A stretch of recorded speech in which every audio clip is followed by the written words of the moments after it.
Bismillahirrahmanirrahim. Assalamualaikum warahmatullahi wabarakatuh.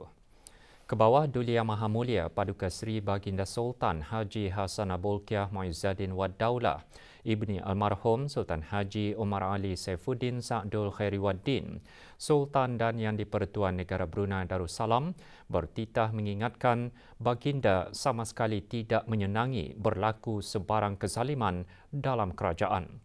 Kerana kezaliman, tegas Baginda tidak diragukan lagi boleh mengundang kepada balasan-balasan tunai daripada Allah Subhanahu Wa Taala selain balasan yang lebih perit di akhirat kelak.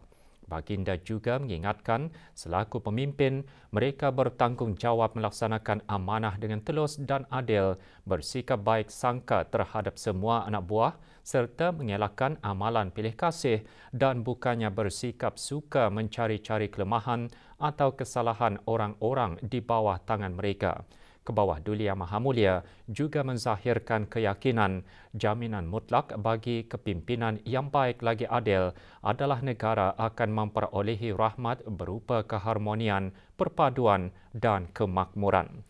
Kebawah Duli Yang Maha Mulia bertitah demikian pada persidangan khas Majlis Mesyuarat Menteri-Menteri Kabinet yang berlangsung kemarin di Istana Nurul Iman.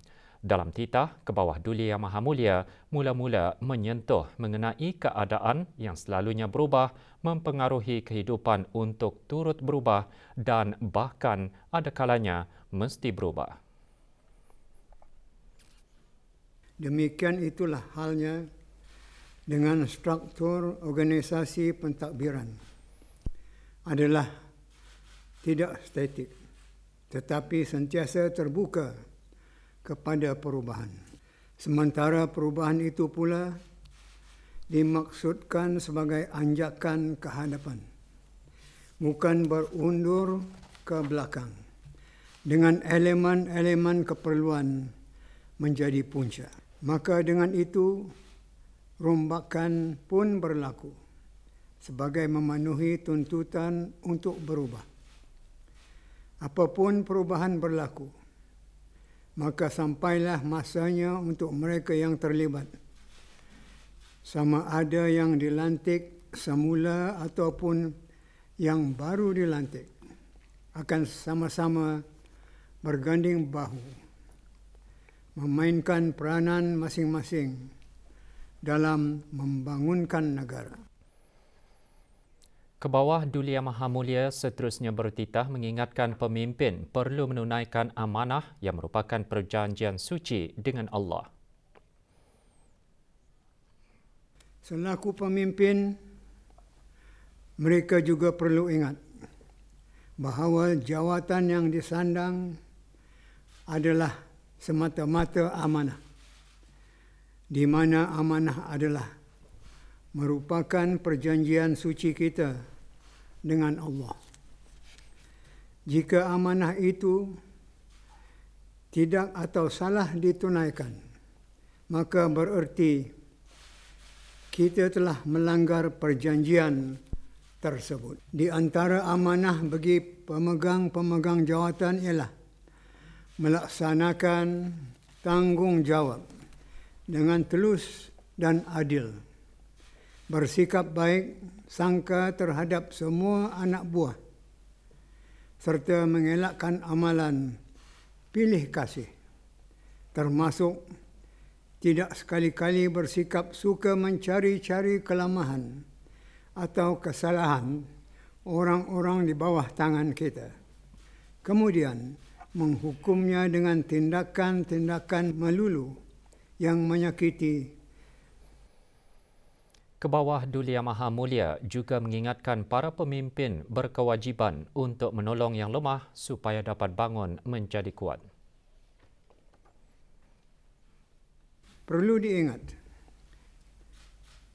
undang-undang dan peraturan ada. No one above the law. Ini jika berlaku adalah dikesani, kerana risikonya ialah kezaliman. Beta sama sekali tidak menyenangi berlaku sebarang kezaliman di dalam kerajaan beta, kerana kezaliman itu tidak diragukan lagi, boleh mengundang kepada balasan-balasan tunai daripada Allah Subhanahu wa taala selain balasan yang lebih perit di akhirat kelak. Yang betulnya, jika terdapat kelemahan atau berlaku kesalahan, maka menjadi kewajipan para pemimpin untuk menolong yang lemah itu supaya dapat bangun menjadi kuat, dan terhadap kesalahan pula, jika masih boleh diperbetulkan, maka membetulkan itu adalah lebih utama dan mendatangkan pahala dari mengambil tindakan tergesa-gesa menimpakan hukuman. Kebawah Dulia Maha Mulia juga bertitah Brunei Darussalam adalah negara zikir. Menurut baginda, etika negara zikir mengenai kuasa dan kepimpinan paksinya adalah keadilan. Baginda bertitah memetik maksud hadis Nabi SAW yang menggambarkan betapa beratnya kewajipan menjadi pemimpin. Hadis tersebut titah baginda memberi peringatan bahawa tidak sesiapa pun yang dilantik walau sekadar untuk memimpin 10 orang sahaja, melainkan didatangkan dia pada hari kiamat dengan tangannya terbelenggu hingga ke leher, dan dia tidak akan dapat membebaskan diri dari belenggu itu kecuali hanya dengan keadilan, apabila dia berjaya melaksanakan keadilan ke atas mereka yang 10 orang di bawah pimpinannya. Sekarang di Brunei Darussalam, kapasiti bagi tiap-tiap kementerian dan jabatan adalah melebihi dari jumlah 10 orang. Malah ada yang sampai mencecah 1,000 orang bagi sebuah kementerian sahaja, di mana semua jumlah yang ada itu perlu ditadbir dan dipimpin dengan telus dan adil. Jangan ada yang sampai terinyaya atau terzalimi. Jika berlaku kepimpinan yang baik lagi adil, beta yakin itulah jaminan mutlak bagi negara ini akan memperolehi rahmat berupa keharmonian, perpaduan dan kemakmuran. Titah baginda juga menyentuh tindak langkah melaksanakan keadilan. Antaranya nasihat yang disembahkan kepada baginda harus dibutirkan dengan lengkap serta alasan yang kukuh dan munasabah. Beta ingin menyebut di sini bahawa para menteri dan timbalan menteri memang dibenarkan untuk menyembahkan nasihat kepada beta. Tetapi beta tidak mahu menerima sembarang nasihat yang tidak betul atau nasihat itu masih di tahap tidak jelas kebenarannya. Dan jika nasihat itu berhubung kait dengan rancangan-rancangan kementerian atau jabatan, maka beta mahu supaya ia dibutirkan dengan lengkap dan sokongan dengan alasan-alasan atau sebab-sebab yang kukuh lagi munasabah. Ini juga adalah sebahagian dari tindak langkah melaksanakan keadilan. Baginda seterusnya menekankan semua pihak supaya mengambil perhatian serius untuk mendapatkan penyelesaian yang segera tetapi sempurna terhadap urusan-urusan rutin dalam kerajaan. Mengenai rancangan-rancangan kemajuan mahupun urusan-urusan rutin dalam kerajaan bagi rakyat dan negara, tidaklah mampu untuk menunggu lama-lama sebarang rancangan atau urusan itu diselesaikan. Penyelesaian yang segera tetapi sempurna, itulah tanda prestasi cemerlang.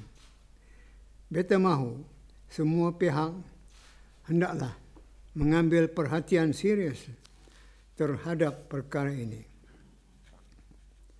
Para pemimpin wajarlah bekerja lebih keras menangani tugas-tugas asasi mereka dengan mengurangkan terlibat kepada aktiviti ringan. Beta sukacita mengambil peluang untuk mengulangi lagi ucapan tahniah di atas perlantikan menteri-menteri kabinet dan timbalan-timbalan menteri, serta tidak lupa juga mengucapkan penghargaan dan terima kasih kepada mereka yang tidak lagi dilantik. Sesungguhnya, mereka yang tidak dilantik itu bukanlah disingkirkan, tetapi cuma diganti sebagai tradisi yang biasa berlaku. Ke bawah Duli Yang Maha Mulia Paduka Seri Baginda Sultan dan Yang di-Pertuan Negara Brunei Darussalam berkenan mempengerusikan persidangan khas Majlis Mesyuarat Menteri-Menteri Kabinet di Istana Nurul Iman. Assalamualaikum. Berangkat sama, Duli Yang Teramat Mulia Paduka Seri Pengiran Muda Mahkota Pengiran Muda Haji Al-Muhtadi Billah, Menteri Kanan di Jabatan Perdana Menteri. Hadir sama ke mesyuarat khas tersebut timbalan-timbalan menteri yang baru dilantik. Doa selamat dibacakan oleh Yang Berhormat Pihin Udana Khatib Datu Paduka Seri Setia Ustaz Haji Awang Badarudin bin Pengarah Datu Paduka Haji Awang Usman, Menteri Hal Ehwal Ugama.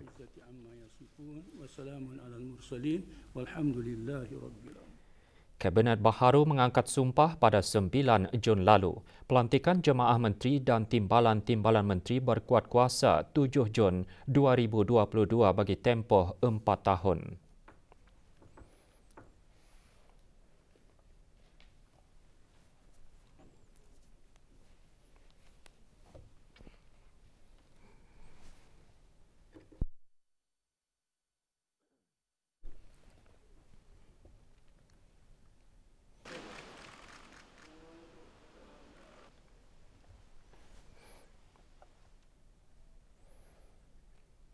Tunaikan amanah dengan telus dan adil serta elak sebarang kezaliman. Intipati titah tersebut sangat tinggi nilainya untuk dijadikan iktibar dan panduan oleh semua, terutama pemimpin.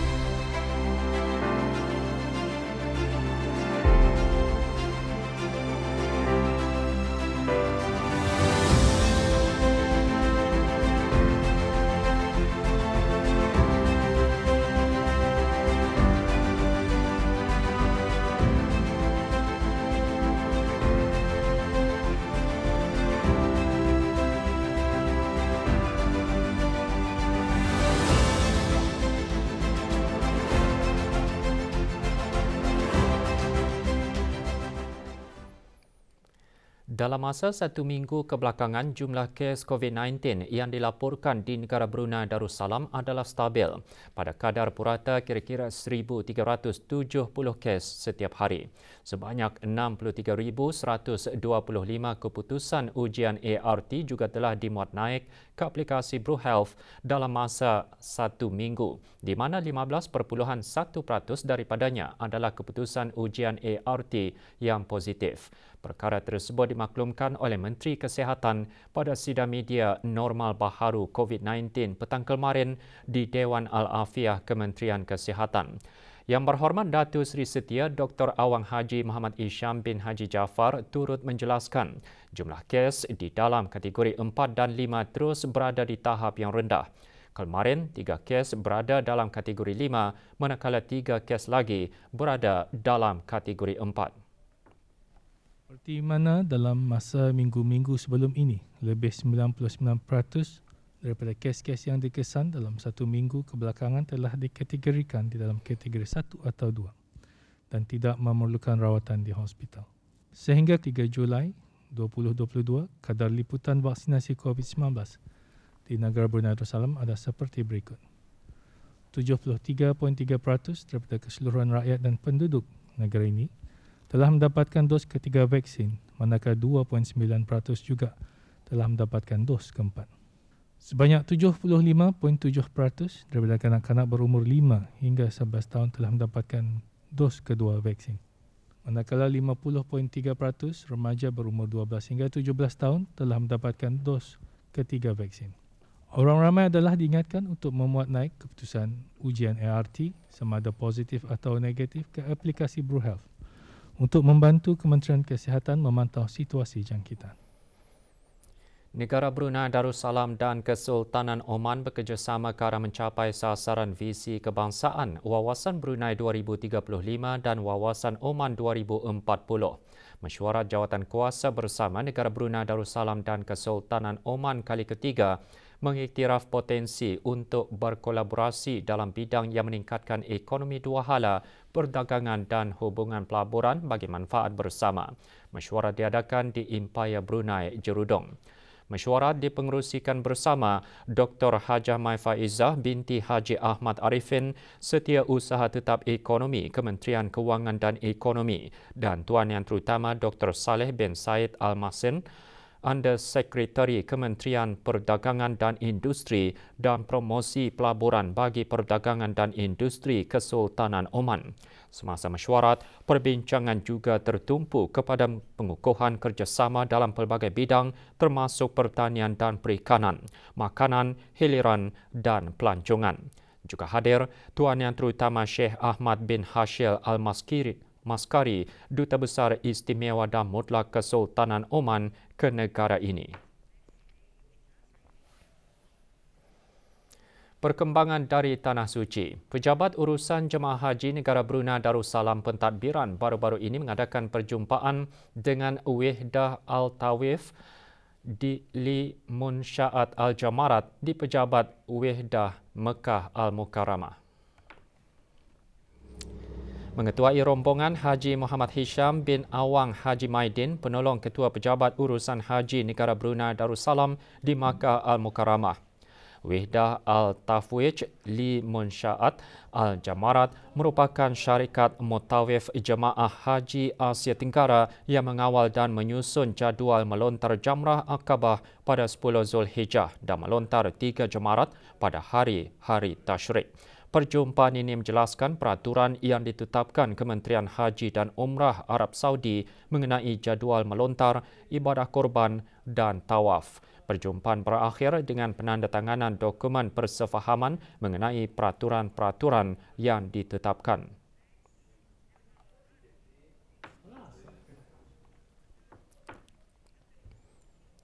Masjid Al-Haram atau Masjidil Haram Makkah dijangka dibanjiri dengan ribuan bakal haji dari seluruh dunia.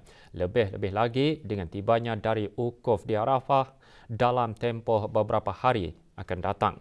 Sebagai tempat utama menunaikan salah satu rukun Islam, Masjidil Haram dibina mengelilingi Kaabah iaitu kiblat umat Islam apabila mengerjakan solat.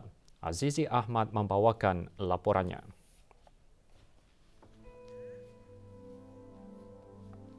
Melihat kepada projek perluasan Masjidil Haram sudah barang setentunya sedikit sebanyak memberi keselesaan ke semua jemaah yang melaksanakan ibadah. Masjid yang merupakan masjid terbesar di dunia ini semestinya mampu menampung lebih ramai jemaah. Perkarangan masjid ini juga diperelokkan.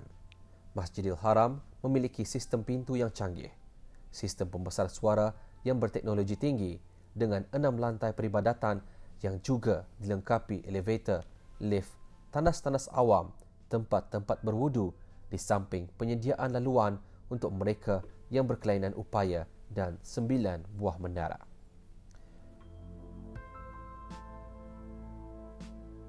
Bagi jemaah haji negara Brunei Darussalam, 2 pintu utama dikenal pasti sebagai laluan, iaitu pintu King Abdul Aziz dan pintu King Fahad.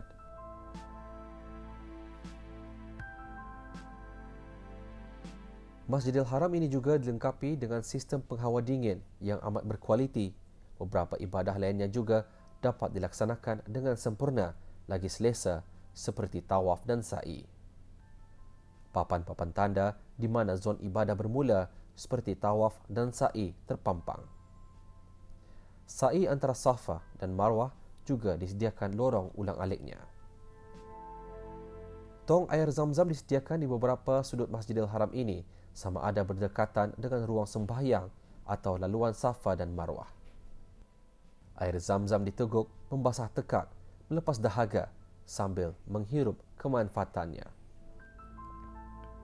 Dengan beberapa kemudahan yang disediakan di masjid ini, tidak hairanlah ianya sentiasa dipenuhi jemaah. Selain sembahyang di masjid ini adalah lebih afdal daripada 100,000 solat di masjid-masjid yang lain. Dari Mekah Al-Mukarramah, Azizi Ahmad melaporkan untuk Berita RTB.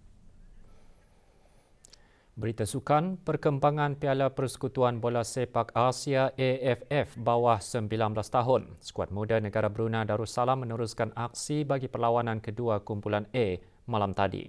Dalam perlawanan yang berlangsung di Stadium Patriot Bekasi, skuad negara bertemu pasukan tuan rumah Indonesia menang menewaskan pasukan Brunei Darussalam 7-0. Keputusan perlawanan lain, Vietnam mengalahkan Filipina 4-1 manakala Myanmar tewas kepada Thailand 0-3.